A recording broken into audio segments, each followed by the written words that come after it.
We're all gonna die out here, aren't we? He's gonna give us. What do you want from us?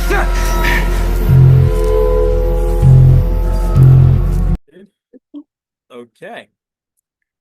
I'm here with the one and only Gianna Lutz. If you have not seen her films yet, I highly recommend them.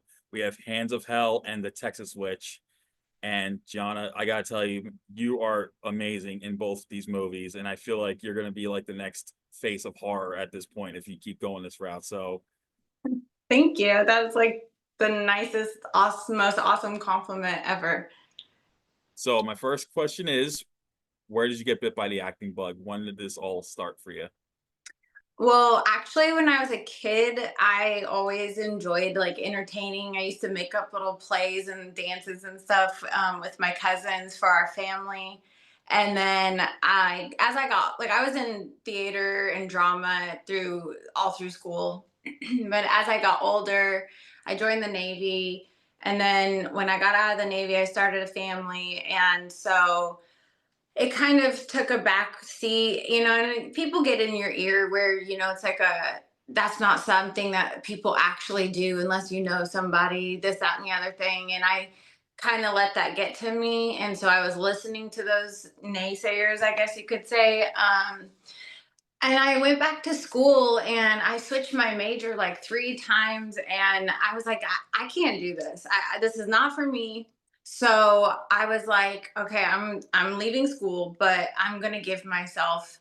It was probably like I think it was like February timeframe, and my birthday is in April. So I gave myself till my birthday. It was my 28th birthday to figure out what it was that I wanted to do. And I kept going back to entertaining. That was what I always loved doing. And so I was like, you know what? I'm going to do this because I am that type of person. Like when I say I'm going to do something, I do it. Like nothing can get in my way. So I just researched everything that I possibly could know about it. And I went for it. I was living in New York at the time. So I went into the city, got my headshots, yeah. And then it just spiraled from there. That's awesome. I gotta tell you, I changed my major too. Like I was originally a CIS major when I was going to college, and I absolutely hated it.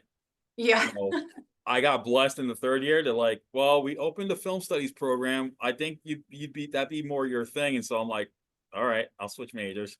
So yeah, it was another 2 years of school, but it was totally worth it because now I have a bachelor's. I got my bachelor's in that, and it helped me get this. But at the same time, I work in an academic library. I've been doing it for almost 2 decades. So that's my day job, but I do this as the side thing. And I love it. I just absolutely love doing this. So I totally get where you're at. Like you want to do something, you do it. So I am totally with you there.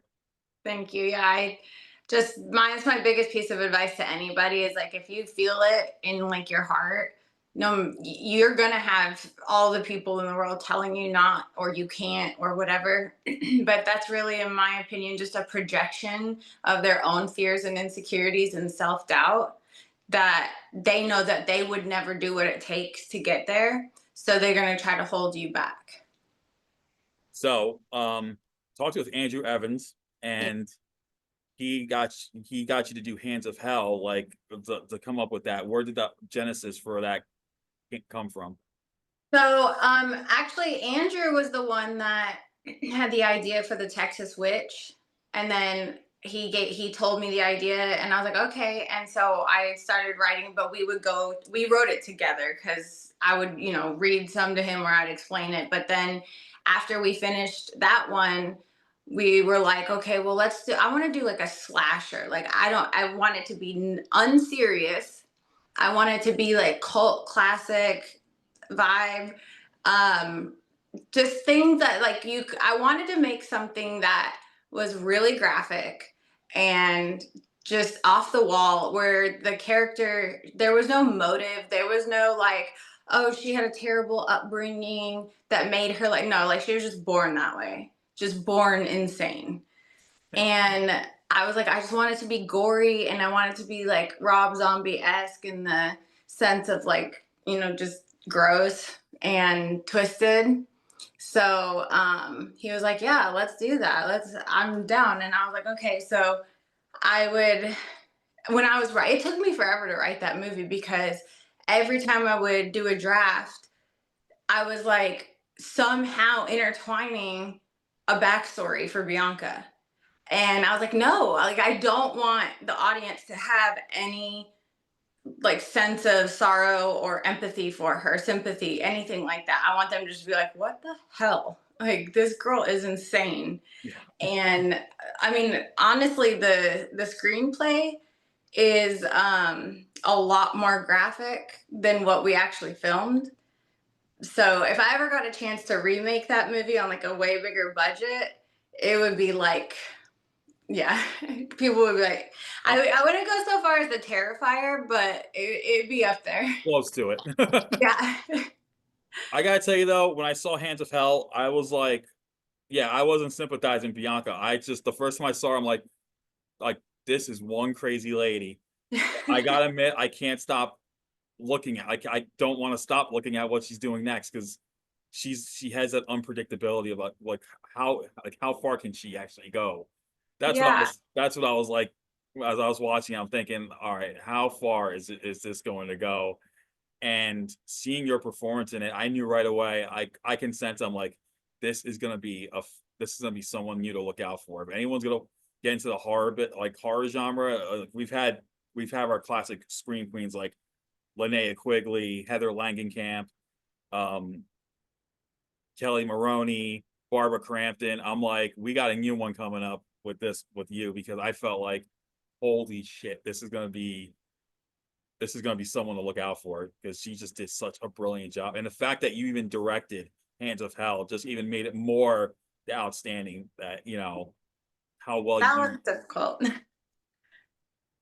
So yeah, Thank, that's how I felt.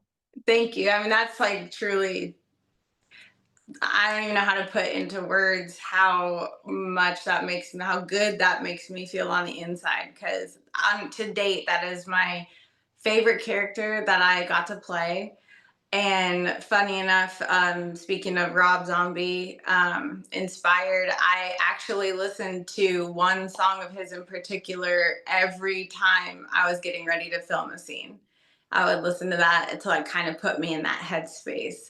But Andrew, actually, whenever I was on camera, he would take over directing for me. So really, it was a team effort there because I trust him wholeheartedly. So, and he really knows horror. So, Yeah, and I know that you did the Texas Switch first. Of course, the Texas Switch just came out, but so how did you come up with that idea for this? I know Andrew said like, he wanted to do a horror film and yeah, you heard about you, but how did you come up with the idea for on your end for the Texas Witch. yeah.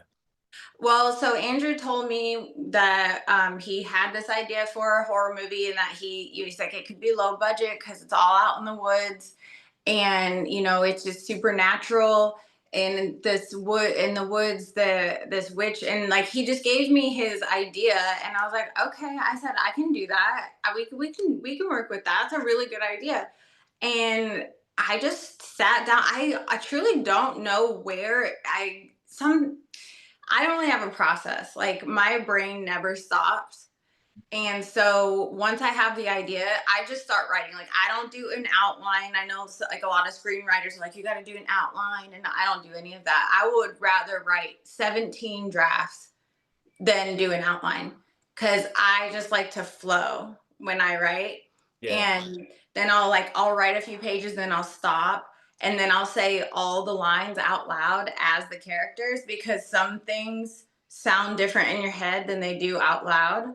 And I can always tell like on the acting side of things, whenever I get a script or like a side for like an audition or something, I can always tell the ones who read it out loud and the ones who didn't because certain things just don't sound good when they're like they sound one way in your head and then different on when you say it out loud. And some screenwriters are sticklers about not changing dialogue, and I'm not like that at all. I'm always like, I want it to sound natural. Like, so keep it, like the message has to stay the same, but if the character that, when you develop this character thinks it would, maybe they would say it a different way or they would add like a curse word in there or whatever, you know what I mean?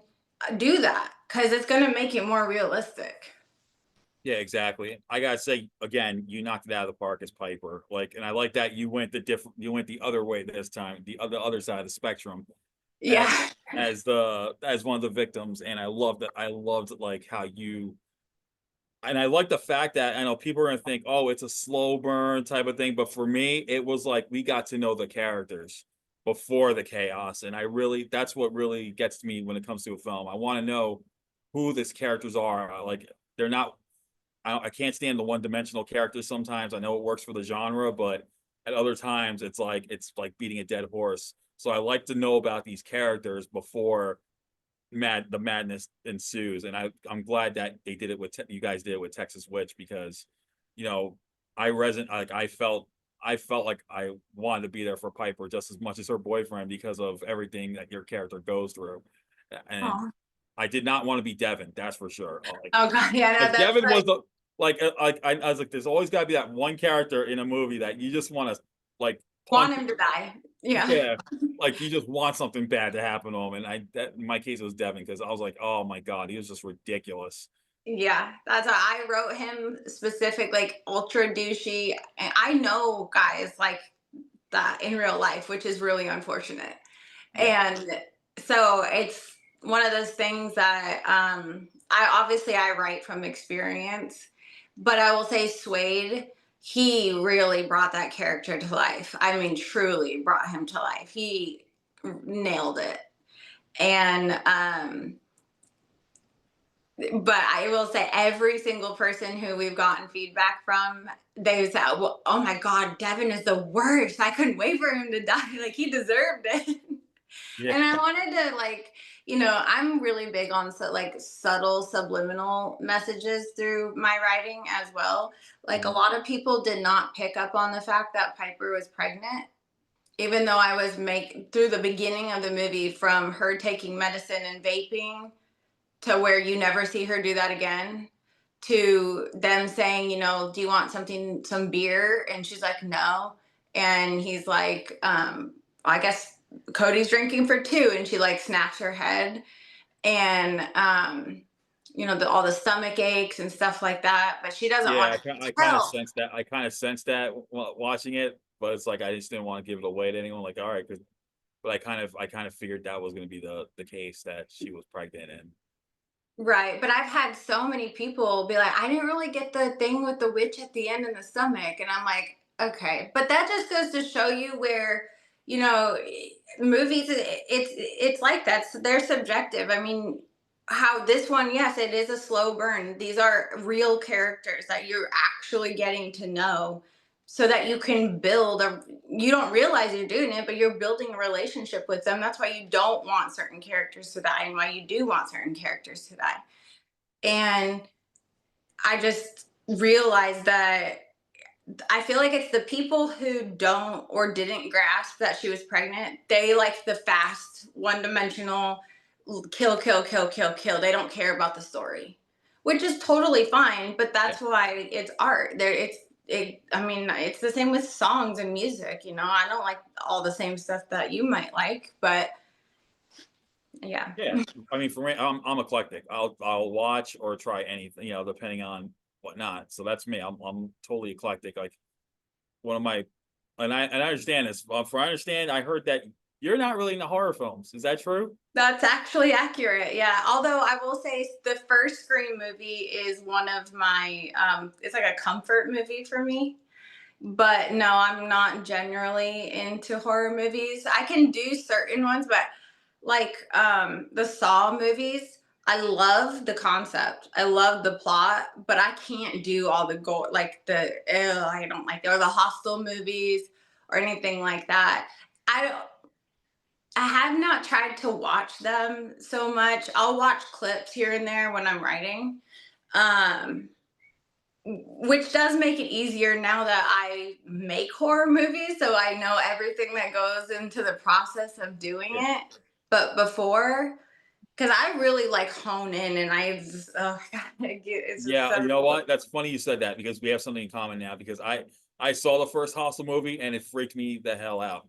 And then Saw, I watched like one of them, and I'm like, I don't think I can watch a Saw movie ever again. Like after this, it's just Andrew yeah, loves the Saw franchise. Andrew is obsessed with that franchise. So, right. um, I try to bring where, like, that's why I'm really good about listening to him when it comes to advice on horror, because he has the knowledge way more than I do. So, Yeah, I will say my favorite horror film of all time is still to this day the original Texas Chainsaw Massacre. Because okay. I I do mean, not, yeah, I don't see it like people are like, oh, it's a gory movie. I'm like, really? Because I see it as a psychological slasher movie. That's what yeah, it is. It really messes with your head, and it's not that bloody at all. The most blood you see is actually on Sally when she cuts herself on the branches when she gets chased. right. I'm Yeah, like, it was a different vibe back then. yeah, and I gotta tell you, this is a fun story. I gotta tell you this, but when I became a film studies major, my mentor actually had never seen it, and she found out I had the DVD, so she asked to borrow it, and I lent it to her. So a week passed by, and she gave it back to me. She goes, "I had to turn it off." I go, "Where?" She goes, 10 minutes into that movie. I go, "What part?" She goes, "It was when the van passes the cow and you see the cows." And I just went, "Oh my god, that was such a like a total mind blowing moment." Because once you know the theme of the movie is, and you see a van passing by a field full of cows, you knew right away, like, oh, okay, I can't watch this. This is going to be like it's. Right. I know it's about cannibalism and all that, and funny enough, I lent to a classmate and they said the exact same thing a week later. And Oh, like I had to turn it off when the vans passed the cows, and I went, oh my god. that's so interesting. I'm really big on how like the human mind works, like psychology and things, like what makes people tick or why they do the things that they do, how they think, decision making, all that stuff. So that's super interesting to me that that's a repetitive occurrence. Yeah, because I heard this movie like turned people off to meat, and it became like, oh yeah, when you want to be a vegetarian, you watch Texas Chainsaw Oh my Massacre. That's gosh. what I heard. I've heard rumors about that. Not I've true in never my heard sense. Not that. true in my sense, but I'm I sure. mean, I that in Hands of Hell, that whole thing about cows, that's actually, I do love cows, but I also love steak. Like, Yeah, it's like my exactly. favorite food. So that was like a little piece of me that I threw in there. So And oh, go ahead. So what were some of your favorite films growing up? I know you mentioned Scream was your comfort movie, but what were some of your favorite films as in your childhood that you Okay. enjoyed? Oh, well, you're gonna like laugh because I mean I was like a basic girl. I loved all of the 90s movies, like 10 Things I Hate About You. And oh God, what I like forgot every movie that ever existed right now. My favorite movie of all time is Never Been Kissed with Reese, not Drew Barrymore. I love that movie. Like Okay, that is one of my. I have like a whole bunch of comfort movies, and that is one of my comfort movies. same, but it's my favorite movie of all time because no, I've probably watched that movie 100,000 times, and every single time I react the exact same way. I still have the same secondhand embarrassment. I still am like cringing so hard, and that's hard to do. um when you know something, you don't get the same hit off of it as you do the first couple times that you experience it. That one is the only movie I've ever found that I feel that way about. And I think that there's something, I know people think, oh, it's like, it's silly, it's a ridiculous movie, which it is. But the fact that it can do that is really cool to me. Yeah, my Never Been Kissed movie is Angus. I don't know if you ever heard of that, but it's about this fat kid who gets duped into like a fat high school kid. He gets duped into by the Stars quarterback, who's like his high school bully, to date his girlfriend to a dance. And he gains throughout the movie, he gains his self confidence. And at the dance, he dances with the girl, and of course, her boyfriend, the bully, gets jealous and he punches him. And the kid finally stands up to him and he goes, "What is normal? You know what?" He goes, "What do you think? You're normal? Like I'm a fat kid who likes science. I can accept who I am. Why can't you?" And the guy's like, "It's not normal." He goes, "And you're normal?" He goes, "You bet your butt." He goes, "Really?" So everyone around, so to be normal, everyone around here has to be like you. And when I heard this whole speech scene, I'm like, holy crap, this is me, because I used to get bullied as a kid.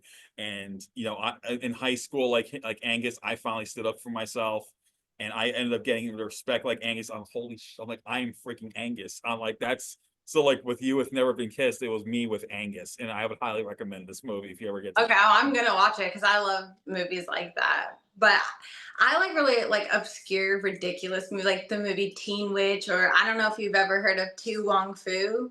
Yeah, I have. That's my second favorite movie in the whole world. I've probably seen that one like the same. I love the fact you mentioned Teen Witch, because that's another one of my comfort movies. I love Teen Witch. I just love all of these, like, and then what was the movie? It's another Drew Barrymore movie. It's like a Cinderella type. Ever After? Yes. Yeah. I used to watch that movie a lot. Love that. Yeah. I am a hopeless romantic. Like I made a video about this. Like my mind just, it never stops creating like romantic scenarios and stuff like that. So maybe I just need to marry or date a screenwriter who can come up with rom-com romantic things, because I don't have any luck with regular people. Yeah, I got another awesome comfort movie that's a horror film set in the woods, and it came out during the pandemic, and it's called Triggered. And it's a great story. It's about these 9 friends who have a 5-year high school reunion, and their high school science teacher knocks them out with sleeping gas, and he straps them to suicide bomb vests, and he tells them, one of you guys is responsible for the death of my son.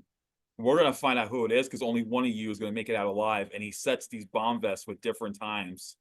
Oh my gosh. And he goes, and they have to kill each other. And if they kill each other, they can steal their victims' times to add it to their vests. Oh, shit. So it's set throughout this one whole night. And these friends end up becoming either allies or enemies or something like that. And I'm going to watch that too. That sounds good. Like Texas Witch, there's one character you totally want to hate, and you hope something bad happens. So got it. Okay. There's usually one of those in the. Yeah, and what I really liked about this movie is, like Texas Witch, like the chemistry is so natural with you guys in Texas Witch. Thank you. The 9 stars of this movie have never worked with each other before, and to this day they're like best of friends. And I know because I'm actually friends with like a couple, like one of the cast members. Oh wow. I'm Okay. still friends with one of them to this day. Like since then I've been in contact with them, and yeah, they're like, we never worked with each other, and now we're always like messaging each other, all these years later, and we're still That's so doing cool. this. So I'm like, that's awesome. Like, and I think it's a South African movie. So, but I think it's on Tubi. So I would definitely check it out. Yeah. I'm gonna have to like have you send me all the names of these movies. Oh, definitely. I don't want to forget, and I do want to watch them. And I actually got a gift last year from the screenwriter of that movie. He actually sent me a hat that had the film's logo over here, the production logo, and then he wrote a little message inscripted in the hat to make it. That's so cool. That's so nice. I love that. Yeah, that's awesome. So you mentioned Never Been Kissed. You like rom-coms. Yeah, but I mean also like okay, so I really love the movie Double Jeopardy and Along Came a Spider, and I know this one's kind of silly, but like Where the Heart Is, I loved that movie. Dirty Dancing is another like classic. That's another comfort movie for me. I love Dirty Dancing. Yeah, just then I used to watch, I don't know if you're familiar, I'm sure you are, Heavyweights with Ben Stiller. I just watched that last week. I love that movie. I actually just watched it. Like I can quote a few lines from that movie. Like my favorite character, and the funny thing is my favorite character in that movie is Lars. Like like he's my favorite character of that movie. I don't know why, but it's like ridiculous. Yeah, like he's so ridiculous. He's like, where are you from? He's like, far away. Like, and then the things he did, the dance, I was like, yeah. I busted out. I actually just watched it last week again. I was like, I have to watch it. It's really funny because like there's so many people who have never heard of that movie, but I'm like, anyone who has seen that movie knows that Ben Stiller's character is the same character in that movie as he is in Dodgeball. Yeah. Like, it's the same character. Yeah, And exactly.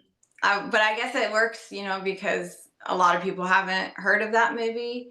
But like, I also love the original Mortal Kombat movie, Yeah. and all the Three Ninjas movies, and the original Mighty Morphin Power Oh, Ranger movie. Like, I love. you're just making me get like you're making my heart go more like this. I'm like, oh my God, this is awesome. Like, I love all of it. I love Tombstone. I love all westerns. Love westerns. That was yeah, I my think. first feature film I ever wrote, was a western. That's how Andrew and I met. Oh, really? What was that? Was it released? No, so it was called The Pretty Side of Ugly. And there was this producer out of Texas who is a garbage human being. And Andrew was just getting into the industry. The producer was looking for a script, and I submitted mine and he loved it, and or so he said, and he purchased it from me, but I worked out a deal with him to where I would give him a discount on the screenplay so that I could play the lead character as well. So we did, and so that's how Andrew and I met. But then he changed the name of it to Bad Men Must Bleed, which is awful. And then just tried to change the story, and it started creating all these plot holes in it. And then it turned out he was a crook, and he tried to like cheat a bunch of people out of money. He tried to cheat Andrew out of money. Oh, Movie never man. got finished. And so, yeah, but it's okay because I met Andrew out of it, and now look at Yeah, us. and some good came out. Well, I will say if you like westerns, I'm actually friends with a western filmmaker out of California Oh, really? named Who is it? named Joe Cornette. Oh, no, I'm not He familiar. is he is the new, I call him the new western. He's like the millennial version of Sergio Leone. Oh, He has these great like he makes these great westerns. Like he grew up with the western genre, and he has a series of films called Rio Bravo. So the first one's called Gunfight at Rio Bravo. The second one's called oh, Taken at Rio Bravo. And they just did a film that just came out called The Wide West. And what's interesting is they based some of the characters on real people. So like the Rio Bravo films, the star of the film is this bodybuilder named Alexander Nevsky. He's a Russian bodybuilder, but he's an action star. oh, And cool. these guys are like a dream team, but his character is based on a Civil War general in the Wild West. Like after his time in the Civil War, he went to the Wild West basically, and he does these like little adventures. So, and then the Wide West, which just came out, it's actually based on a 1907, and I didn't know this either. Like I love these type of films where they give you like a piece of U.S. history. That in 1907, Japan brought in a sumo delegation to meet Teddy Roosevelt, and so in the Wide West, they're stuck in this small town because the tracks have to be repaired. And Oh, these sumo wrestlers team up with this European gambler, and they protect this small town from these outlaws. And it's like it's an Easter, it's like, and it's just, oh my God, I was like, holy cow. And these are low budget films too, like they're not like big, but they're so fun to watch. Like can't like they're so much fun to watch. I'm gonna have to check that out because I mean, I love that kind of stuff. Yeah, Like the 1907 movies, I love that. matter of fact, if you go to my YouTube channel, I Mhm. actually interviewed Joe Cornette a couple Okay, times. And okay, yeah, I'll like definitely check that out. we actually talked about the Wide West just last week too. So Huh. so we got to do that. Yeah. Where are his movies, like on Tubi or anything? Or Yeah, they're on Tubi, and the Wide West is on Zumo Play, and I think he said next month it's going to Tubi. So yeah, so definitely I would highly recommend. And what's cool is with the Rio Bravo films, they meshed in the '90s B movie action with the Western. So they got like these. I grew up with the '80s, and I'm an '80s guy, so I grew up with the '80s and '90s low budget action films you would get at your mom and pop video store. If not horror, it was always an action film for me. So I grew up watching Cynthia Rothrock, Don the Dragon Wilson, those type of, oh yeah, and Three Ninja, like I love the Three Ninjas movies. Like I actually just watched the fourth one just a few weeks ago. I So was just gonna say that one's like the worst one. Like that yeah, one the sucks. worst They're one. not even the The same one that had character. Jim Varney in it. The one that had Ernest in it as a bad guy. Yeah, I was like, no, this is not it. Like, because I had like the biggest crush on Colt when I was a kid. I was like, everyone liked Rocky, and I was over here like, no, I like the middle one. Yeah, 'cause and he was the only one that was in all three of them, basically. Yeah, He's the only actor. They were replaced in Kickback. yeah. Rock, Mhm. and then they replaced all three for the last one. Yeah, they probably grew up. Well, yeah, and I did see the one who played Colt in the fourth one. I saw him in a really good film called The Sensei, because Oh, he's now an MMA fighter. So it's like, holy I cow. did not know that. Oh my gosh, Yeah, that's so funny. yeah, it's crazy. But But yeah, so I know you have like a big imagination as that, and so that helps you with your screenwriting in terms of like every time a new idea comes up, you just gotta get it out there. I mean, sort of like it depends. So I wrote another horror movie after we were done with Hands of Hell. It's a supernatural one. It's called Feeding the Devil. And so the concept of it, all right, so the inspiration behind it, what came from a big reason why I don't like to watch like demonic possession movies is because I do believe in like supernatural stuff. And so I mean I don't know if I would go this far, but at the end of the day I'll watch that and then I'll just be like laying in bed at night and it's dark and I'm afraid of the dark as it is. So I'll just be sitting there or laying in bed and I'm like I hear a noise and I'm like, oh my God, I'm next. They're coming for me. And I just don't watch it. But that gave me the idea because I know I'm not the only one who feels that way. I've had this conversation with a lot of people. So I took that and basically this woman, she's afraid to watch horror movies for that reason. But it's her fear of being possessed that invites a demon in and takes over her. And the more afraid she is, the stronger it gets because it feeds off of her fear. That sounds awesome. That actually sounds like a really good one. Thank And you. I think you're the second person I've known who does horror films but doesn't like horror films. The first one I met was Monique Parent 2 years ago. She did a horror film called That's a Wrap. And she goes, I have a confession to make. I don't like watching horror movies. Like watching the blood on screen makes me squeamish, but I just like making them. I was like, that's mind blowing to hear, but I think Yeah, it's cool though, because and also it leaves more to the imagination of what if you do watch a horror, like what if you were to watch a horror movie, like would you really and then like you are making it, like you're probably gonna have to see the how everything's done, and of course if you get directly involved with a certain scene, you're gonna have to watch it. right. Yeah, I mean, it's funny. So I have an 11-year-old daughter, and we watched it together when the first night it was out on Amazon. And she was like, she loves horror movies. And she was like, this is scary, mommy. Like, she was like, I want to take the blanket off because I'm sweating right now, but I can't because it's protecting me. And I was like, okay, well, and then she would like try to like hide her face. I'm like, you gotta watch. And I was like, I can explain to you if that helps like make it less scary, but it's funny because the two perspectives, like the person who made the movie, so it's like I know everything that's coming. I've also watched it 800 times through the editing process and everything, and then the audience's reaction. So I thought that was it's interesting. What has been the audience reaction to the films? Are they positive? Yeah, honestly, I will say that it has been consistent feedback. We have heard the same thing from everyone. It's a slow burn, but it picks up at the end and it's worth it. And the story is really good. And Devin sucks and they wanted him to die.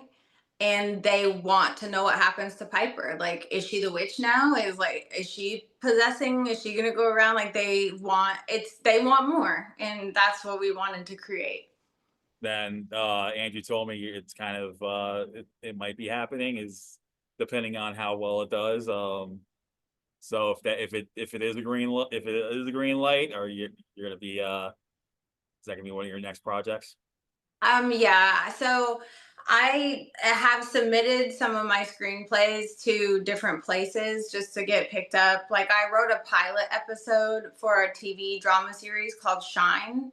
It's won awards and it's in the top 25% of scripts on Coverfly. And it's about moonshiners in the Great Depression, but it's actually a female-led drama series. Okay. And so, yeah, like this woman ends up joining the most notorious moonshining ring in South Carolina or the South in general.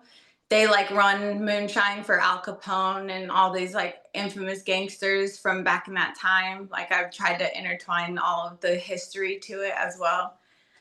And so it's done really well. It's just, drama period pieces are very expensive to Yeah. produce, but I think honestly, the person I see being interested in it and developing it would be the creator of Yellowstone. Taylor Sheridan. Yeah. Yeah, I think he would, if it got in front of him, he'd be like, oh yeah. Oh, well, fingers crossed. He might, hopefully, fingers crossed. Yeah. So, is there any other genres? I know you mentioned I think you should write a rom-com if since you're such a big fan, have you ever thought about that? Trying to write a I rom-com? did. I did. It's called Last Night at the Lake. And it's about these four friends who were best friends through college. And they like split up over the years. But they had made a promise to come back for so many years later. And they come back to this lake house. It is a very like hangover rom-com, just like silly kind of movie, but it's fun, but that's like I also wrote another one, and it's about a drag queen and this bartender who witness a murder, and so they road trip to this small town in Kentucky where this bartender is actually from, to go into hiding while the guys that they're mafia guys are chasing after them.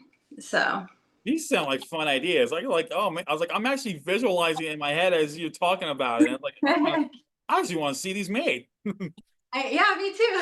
That's they're, awesome. they're really fun scripts. So that one did really well. But again, a lot of producers, like they, especially out in Hollywood and stuff, they really like to focus on either their own stuff or from people that they already know. They're not really interested typically in bringing on like new things or like people they don't know of, but I don't really care. Like it doesn't really stop me. I still go out and do it. I still make it. So Yeah, that's a great attitude because some people will just give up and it's not working out. I'm not gonna, but you're one of the ones who said, you know what, the hell with it. I'm gonna keep going with it because this is what I want to do. And look where you are now. You actually got 2 movies made, and hopefully you'll have more to go. absolutely. I mean, the sky's the limit. So I understand Texas Witch is now available to rent and buy and then Hands of Hell. Andrew recently told me that he got distribution back, so he's planning a re-release. Yeah. Hopefully, The Hands of Hell. So yeah, the Texas Witch is out now and on Amazon Prime and Fandango Home. And then Hands of Hell is getting a re-release because the original distribution company went bankrupt. So we were able to get our rights back, and we're looking in. I think that our new distribution company said in the next couple of months it should be getting a release date.